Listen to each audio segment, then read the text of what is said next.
On va faire une petite démo. Alors j'ai donné ce document à mon agent, j'ai inventé une société qui s'appelle Electroconfort, on présente l'entreprise, une FAQ, les produits disponibles, commande, paiement, etc. Et je vais directement lui envoyer un petit email où je lui demande des renseignements sur un lave-linge, j'aimerais en acheter un. Je lui demande des infos sur le service d'installation, sur la garantie et sur le service après-vente. Donc j'envoie, test workflow.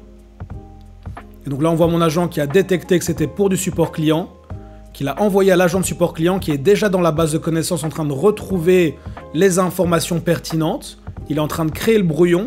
Et alors il va me répondre sur Telegram pour me dire que j'ai reçu un mail.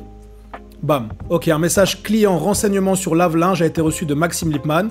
Nous avons préparé une réponse dans votre dossier brouillon. Et donc si je retourne dans ma boîte mail, je vais réactualiser. Boum, et on voit que en dessous de l'email que j'ai reçu, que je me suis envoyé, il a déjà préparé une réponse qui est ultra pro. Merci pour votre email concernant l'achat d'un lave-linge.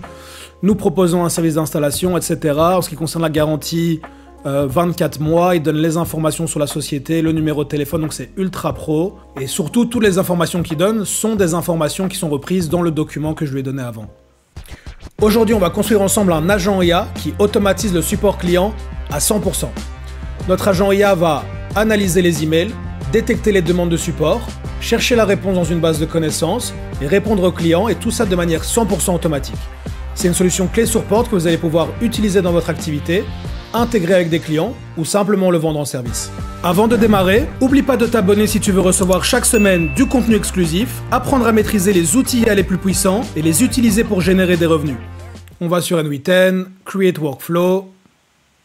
Première étape, comme d'habitude, notre déclencheur, notre trigger, ce qui va déclencher l'automatisation. Ici, on veut que ce soit déclenché dès qu'on reçoit un email. Donc on va choisir Gmail. Hop, On Message Received, donc dès qu'on reçoit un message, on se connecte à notre compte Gmail. Donc simplement Create New Credential, rentrer son mot de passe et son adresse email sauvegardée et c'est fait. Mode Every Minute, on ne touche pas. Ça veut dire que chaque minute, il va scanner notre boîte de réception pour voir si on a reçu un nouvel email. Et Event Message Received, ça veut dire qu'il va être déclenché dès qu'il reçoit un email. Donc c'est celui-là qui va primer. On laisse tout comme ça. On décoche Simplify. Simplify, ça veut dire qu'il va simplifier l'email. On ne veut pas. On veut l'email en entier. C'est parfait. Donc ça, c'est notre déclencheur. C'est ce qui va déclencher notre automatisation. Et ensuite, on va rajouter un Edit Fields. Je vais d'abord renommer ça déclencheur Gmail. On rajoute ensuite le Edit Fields. Le Edit Fields, c'est ce qui va nous permettre de mieux structurer les informations qu'il y a dans l'email pour pouvoir les transmettre à l'agent de manière mieux organisée après. Donc, Edit Fields. Je vais renommer ça Structure Mail. Et là, on va rajouter plusieurs aspects. Le premier, ça va être le corps de l'email. Je vais l'appeler Email Body. Je vais d'abord m'envoyer un email pour avoir de la data. Hop. Ok, donc là, ça va être le texte qu'il y a dans l'email que j'ai envie de récupérer ici. Donc ça va être ici. Je voudrais acheter un lave-linge, texte. Ok. Ensuite, ce que je vais rajouter, c'est le Thread ID. Donc c'est le fil. C'est pour qu'il puisse répondre directement en dessous du message, comme on a vu dans la démo, dans le dossier brouillon. Donc le Thread ID, il est là. On le fait glisser dans la valeur. On laisse en string. Je vais l'appeler Thread ID, fil d'actualité. Et je vais également prendre le from, donc la personne qui envoie le message. Je vais laisser ça en from et la valeur. Et donc on fait simplement glisser le from, qui est l'adresse email de la personne qui vous a envoyé un mail. Donc dans ce cas-ci, c'est celui-là, adresse. Ok, parfait. Donc si je fais test step ici, on voit qu'il a bien structuré toutes les informations dont on aura besoin, le corps de l'email, le Thread ID pour qu'il puisse directement répondre à l'email, mettre ça dans le brouillon juste en dessous de l'email, et le from, l'adresse email de la personne qui l'a envoyé. Ce qu'on va rajouter maintenant, c'est un agent IA qui va évaluer si l'email reçu est un email qui nécessite un support client ou si c'est un email qui n'a rien à voir. Donc on appuie sur le plus, on va aller dans Advanced AI, et ici on va aller dans OpenAI, et on va choisir Message Model. Donc ça va être notre agent qui va évaluer chaque email pour savoir si c'est un email de support client ou non. On se connecte à notre compte OpenAI. Create New Credential, ils vont vous demander un API Key. Comment on l'obtient? Vous allez sur platform.openai.com. Vous allez dans votre dashboard et vous allez cliquer ici sur API Keys. Si vous n'avez pas encore de dossier, vous en créez un nouveau, Create New Secret Key, vous lui donnez un nom et là, cette API Key va s'afficher ici. Vous la copiez, vous retournez, vous la collez là, vous sauvegardez et vous serez connecté. Donc ce qu'on va faire, c'est qu'on va d'abord choisir un modèle, donc son cerveau. Comme ce n'est pas une tâche ultra compliquée, il doit juste analyser l'email et voir si ça répond à certains critères. Vous pouvez choisir par exemple 4O mini. Je vais prendre 4O par habitude. Voilà. Et ensuite, on va lui mettre un user prompt et un system prompt. Le system prompt, c'est le set d'instructions sur la façon dont il doit se comporter. Le user prompt, c'est la requête finale qu'on lui demande de réaliser. Donc, on va commencer par le system prompt. J'en ai préparé une. Donc, on change juste ici, rôle, on met system. Hop, on va la regarder ensemble. Donc, je lui explique comment il doit se comporter. Je lui dis qu'il doit analyser le contenu de l'email et justement déterminer si c'est lié au service client ou non. Et donc, je lui donne quelques exemples. Je lui dis, voilà, si c'est par exemple le statut d'une commande, des questions sur le remboursement, des problèmes techniques, etc., bah, ça rentre dans les critères. Et à la fin, je lui demande de me donner ça en JSON avec true or false, vrai ou faux. Ça, c'est parce qu'après, on va mettre un switch pour justement faire deux routes si c'est service client qu'il faut l'envoyer à l'agent et à des services clients, ou il faut simplement ne rien faire et vous prévenir par email par message que vous avez reçu un email. Donc ça, c'est le system prompt. Et pour le user prompt, on va juste lui dire, enfin lui donner l'email dans le user prompt. Comme ça, c'est sur l'email reçu qui va travailler. Donc le rôle user, et on va simplement faire glisser l'email. Email body. Parfait. Et on va activer ici output content at JSON. Et donc si on fait un test step, ok, parfait, on a toutes les informations ici qu'on a besoin. Et ici, customer support true, parce que l'email qu'on a envoyé dans la démo, c'était en effet un email qui nécessite du support client. On va maintenant mettre un switch, un interrupteur, qui va justement donner deux routes possibles à notre email. Soit c'est un email qui nécessite un support client, soit non. Donc on appuie sur le plus, switch, je vais le renommer interrupteur, avec 2 R, yes, ok, rules, et donc là il va y avoir deux possibilités, deux routes possibles, soit ça nécessite du support client, donc on va mettre un boolean is true, donc soit customer support is true, donc c'est pour le service client, et je vais renommer ça service client. Deuxième route possible, c'est pas du service client. Donc la même chose, boolean is false, est faux. Je fais glisser la même chose et je vais l'appeler pas service client. Alors maintenant, on va configurer les deux workflows, si c'est un mail pour le service client ou non. On va commencer par le cas où c'est pas un mail de service client. Ce qu'on veut, c'est qu'il nous envoie un petit message sur WhatsApp, sur Telegram, pour nous dire, écoute, tu as reçu un email de cette personne-là par rapport à ça. Point final. Donc on choisit la route pas service client, plus, on va choisir Telegram, c'est plus facile à configurer, send a text message. Alors je vais vous montrer dans un instant comment on fait pour se connecter à son compte Telegram d'ici. Et on va simplement faire glisser après le chat ID et le texte qu'on veut recevoir. Donc d'abord, je vais m'envoyer un petit email qui n'a rien à voir avec le support client. Donc je m'envoie un truc qui n'a rien à voir. Salut, comment tu vas? Hop, envoyer. Test workflow. Attends, je vais éteindre ça 2 secondes. Test workflow. Ok, parfait. Donc il a bien vu que c'était pas du service client. Parfait. Et donc, ce qu'on veut recevoir, ça va être quelque chose comme tu as reçu un email de. On va faire simplement glisser le nom de la personne qui a envoyé l'email. Donc dans ce cas-ci, bah, c'est moi-même. Tu as reçu un email de Maxime Lipan qui dit 2 points. Et on fait glisser par exemple le texte. On aurait pu faire glisser aussi juste le sujet ou autre chose. Donc ici, salut, comment tu vas? Voilà. Et donc ici, le résultat, ce sera tu as reçu un email de Maxime Lippmann qui dit salut, comment tu vas? Donc si c'est pas service client, c'est ça qui va se passer. Et on va recevoir ce message sur Telegram. Donc maintenant, comment se connecter à son compte Telegram et comment récupérer le chat ID? On va commencer par se connecter à son compte Telegram. Vous allez cliquer sur Create New Credential et ils vont vous demander un Access Token. Comment on obtient l'Access Token? Vous allez aller sur Google Et vous allez taper Botfader Telegram. Vous allez cliquer sur le premier lien. Il va vous proposer d'ouvrir ça dans l'application. Je l'ai déjà fait, mais je vous montre ce que ça va donner. Et il va y avoir cette discussion avec le Botfader qui va s'ouvrir. Vous allez simplement lui écrire /start. Il va vous faire des propositions. Vous allez ensuite faire /newbot. Il va vous demander un nom pour votre new bot. Moi, je l'ai appelé assistant perso. Il va vous demander ensuite un username. Je l'ai appelé test assistant persobot. Et il va vous répondre ce message. Vous allez simplement copier ici le token que vous allez venir coller ici dans l'Access Token et sauvegarder. Ça va vous permettre de vous connecter à votre compte Telegram. Et la deuxième chose, c'est que pour pouvoir parler à votre assistant, vous allez simplement cliquer sur ce lien et vous allez pouvoir directement entamer une discussion avec lui. Maintenant, pour le chat ID, comment on l'obtient? Vous ouvrez Telegram et vous allez simplement lui écrire @get_id_bot et votre chat ID va apparaître ici. Vous le copiez et vous le collez ici. Donc on va faire un test workflow. Normalement, il devrait m'envoyer un message sur Telegram. Hop. Tu as reçu un mail de Maxime Lipman qui dit « Salut, comment tu vas ?» Ok, parfait. Donc la première route est configurée. Et on va configurer maintenant la deuxième route si jamais c'est un email qui justement est pour le support client. On appuie sur le plus du service client et on va connecter un agent IA, AI Agent. On va choisir un Tools Agent, on va lui connecter différents outils. Et la source for prompt, on va le define below. Ça va être l'email reçu. Donc je vais m'envoyer un email pour avoir de la data. Pour faire facile, je m'envoie exactement le même mail que la première fois. Envoyer. Hop, test workflow.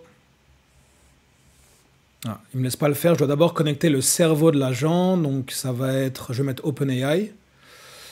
Par habitude, 4O. Encore une fois, vous choisissez tout ce que vous voulez. 4O, 4O, 4O. OK. Voilà, ça devrait fonctionner maintenant. Donc ça va être notre agent support client. Je vais le renommer expert support client.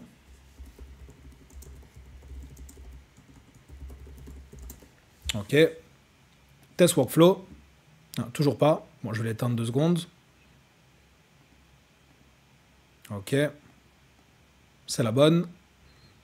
OK, donc déjà, il a vu que c'était pour le support client. Parfait. Et donc, ce qu'on veut que notre agent IA analyse, c'est l'email, pour qu'il puisse ensuite aller dans la base de données et donner une réponse. Donc, on va simplement faire glisser email body ici. Parfait. Et on va ajouter à notre agent un set d'instructions sur la façon dont il doit se comporter et comment il doit travailler. Donc, adoption, system message, et j'en ai préparé une qu'on va regarder ensemble.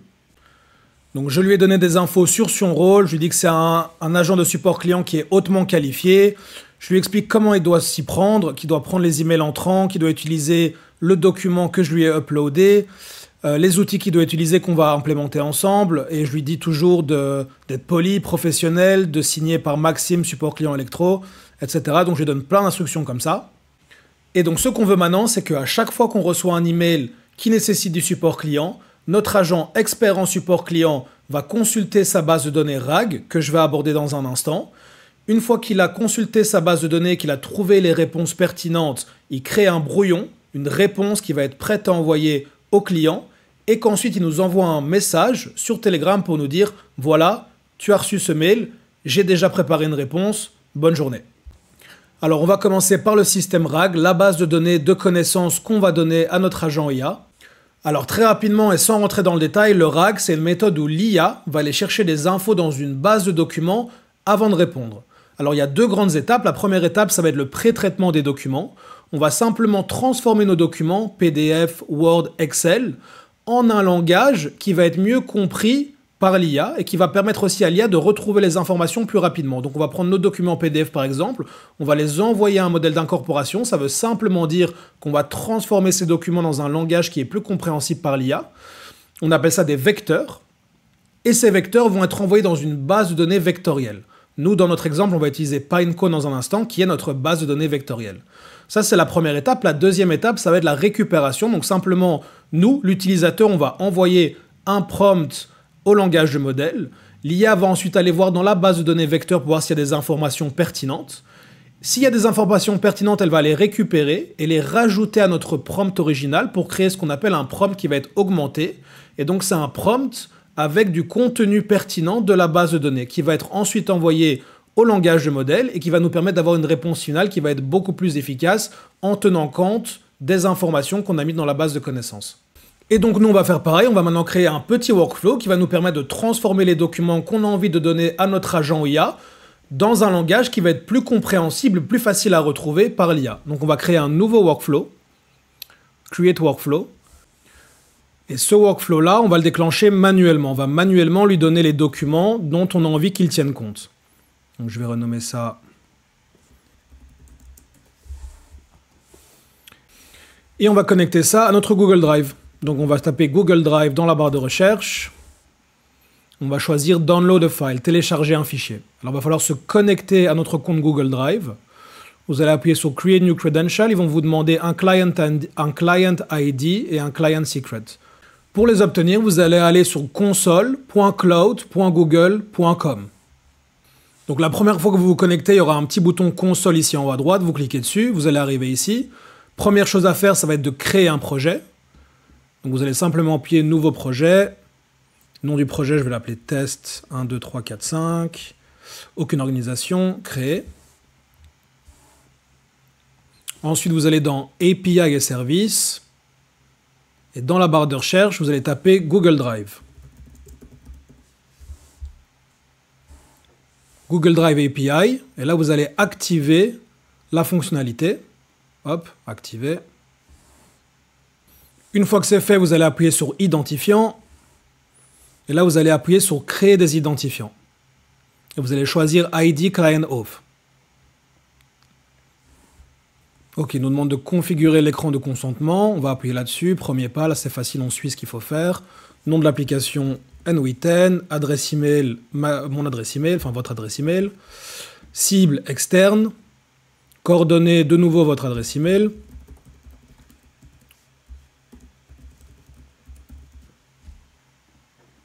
Hop. Et c'est terminé. On appuie sur Créer. Et ensuite, on clique sur Créer un Client Auth. Type d'application, application web. Nom, ce que vous voulez. Je vais l'appeler Test NW10. 1, 2, 3, 4, 5. Voilà. Et ici, dans URL de redirection autorisée, vous allez devoir ajouter l'URL qui se trouve ici. Donc vous allez copier ça. Et vous allez venir le coller ici. Parfait. Et vous allez appuyer sur Créer. Vous allez ensuite dans Audience et dans Utilisateur test, vous allez rajouter votre adresse email.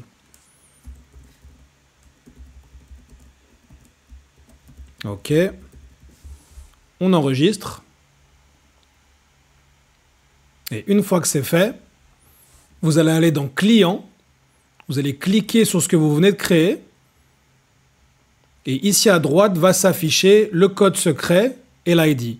Et c'est ces choses-là que vous allez copier et coller ici. Donc le Client ID et le Client Secret. Client ID, c'est celui-là, et le Client Secret, c'est celui-là. Vous allez simplement les copier, venir les coller ici, sauvegarder, et vous allez être connecté à votre compte Google Drive. Une fois que vous êtes connecté, dans Ressources, vous allez choisir File, Document, Operation, vous allez choisir Download, Télécharger, et ici dans le drop-down, vous allez simplement choisir le document que vous avez mis dans votre Drive. Moi, j'ai mis ici Support Client Electro. Et donc, dans mon drop-down, je vais avoir ici Support Client Electro. Donc, je choisis ce document-là.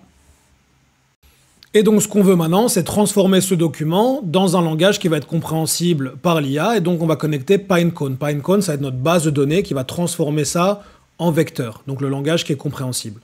On connecte Pinecone Vector Store.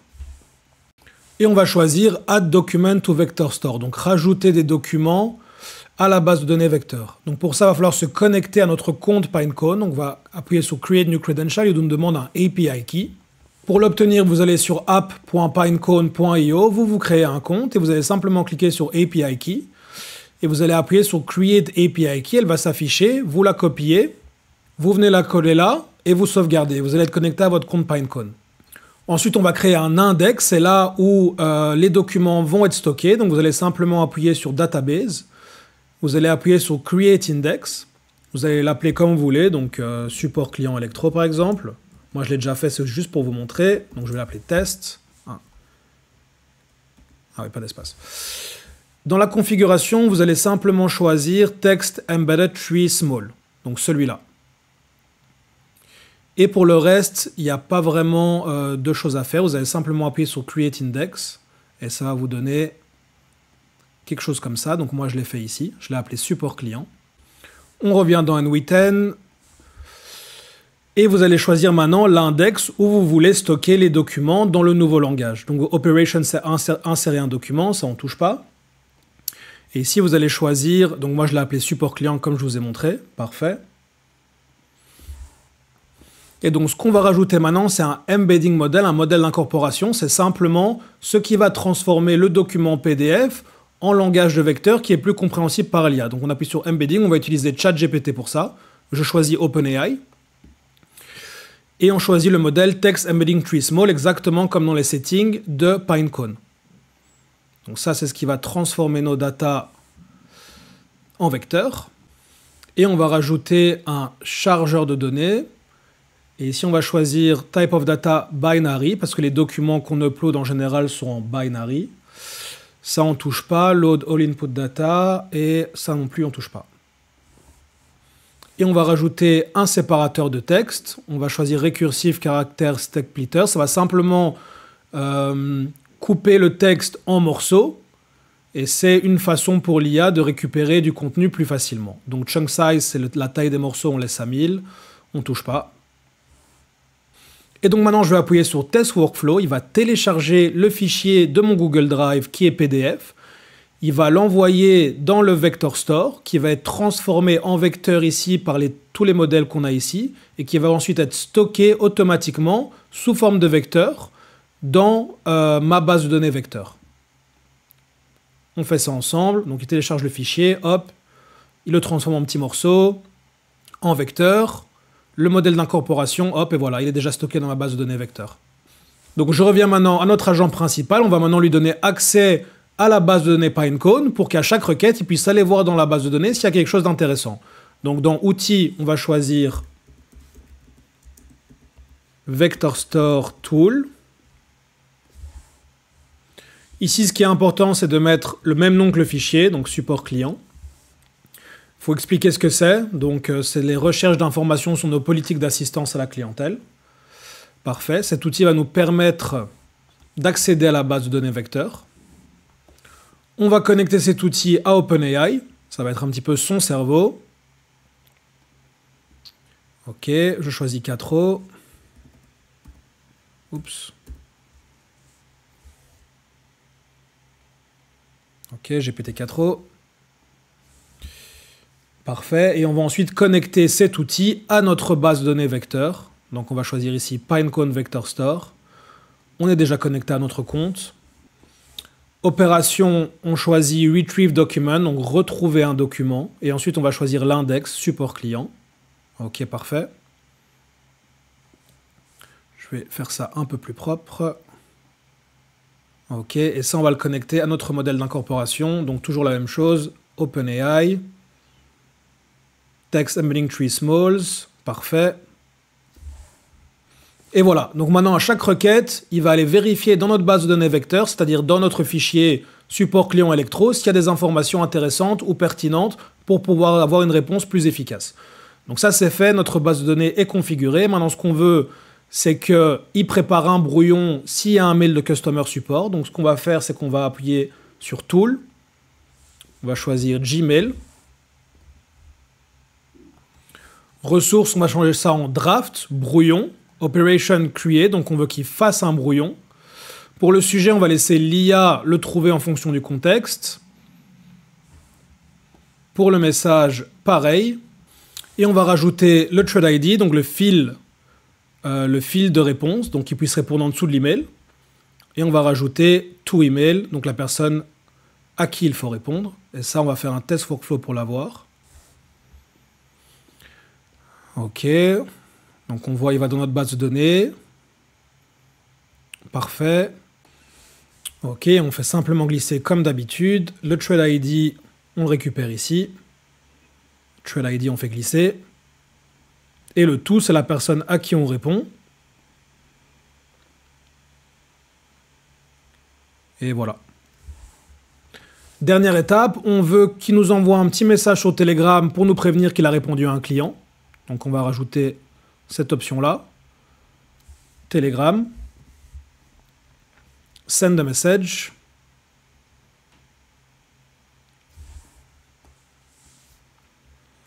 On est déjà connecté à notre compte Telegram. Ressources, messages, ça c'est bon. Chat ID, on va simplement le récupérer ici. Chat ID.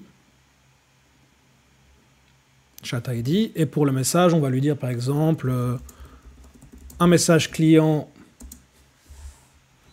On va faire glisser par exemple le sujet du message.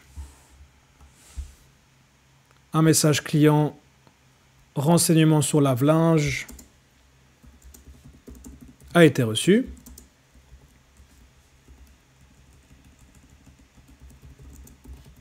Nous avons préparé une réponse dans votre dossier brouillon. Voilà, très pro. Voilà, alors on va faire encore un petit test. Dans mon document, par exemple, le document dit qu'il livre uniquement en France et en Belgique, et donc je vais lui envoyer un petit mail pour lui dire que je veux acheter un lave-vaisselle et que je voudrais savoir s'il livre en Suisse. Donc si tout se passe bien, il va me dire non. Hop, test workflow. Ok, il a vu que c'était pour support client. Il est dans ma base de données vectorielle. Il est en train de préparer un brouillon. Parfait, bam. Donc sur Telegram, normalement, j'ai reçu un petit message. Un message client, information, la vaisselle a été reçue de Maxime Lipman. Nous avons préparé une réponse dans votre dossier brouillon. Magnifique. Et donc, si je vais voir ma boîte de réception, hop, un brouillon a été créé. Bonjour Maxime, merci pour votre demande. Concernant l'achat dans lave-linge, malheureusement, nous ne livrons pas en Suisse pour le moment. Nos services de livraison se limitent actuellement à la France métropolitaine et à la Belgique. Donc, parfait, hyper pro, hyper efficace. Il a été récupéré les bonnes infos dans la base de données et en une vingtaine de secondes. Si vous avez des questions ou des suggestions, n'hésitez pas à les laisser en commentaire. Si ça vous a plu, pensez à liker, commenter ou activer la cloche pour ne rien rater. Merci d'avoir regardé cette vidéo et à très bientôt.